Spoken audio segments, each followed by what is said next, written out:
திருப்பரங்குன்றம் முருகன் மலையை பாதுகாக்கவும் ராமநாதபுரம் எம்பி நவாஸ் கனி திருப்பரங்குன்றம் கோவிலுக்கு போகும் பாதையில் அசைவம் சாப்பிட்டும் தொடர்ந்து இந்துக்களை கொச்சைப்படுத்தும் செயலை கண்டித்தும் எஸ்டிபிஐ மற்றும் தமிழ்நாடு தவ்ஹீத் ஜமாத் போன்ற பயங்கரவாத அமைப்புகளை தடை செய்ய கோரியும் அகில பாரத இந்து மகாசபா தலைமையில் மாநிலம் தழுவிய ஆர்ப்பாட்டம் தமிழகத்தில் பல மாவட்டங்களில் நடந்து தொண்டர்கள் கைது செய்து மண்டபத்தில் அடைக்கப்பட்டன.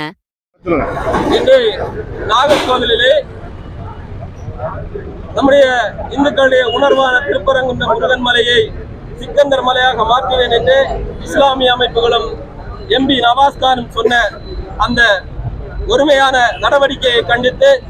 தமிழ்நாடு முழுவதும் அகில பாரத இந்து மகாசபாவுடைய சார்பிலே மாநிலம் தழுவிய ஆர்ப்பாட்டம் நடைபெற்று கொண்டிருக்கின்றது.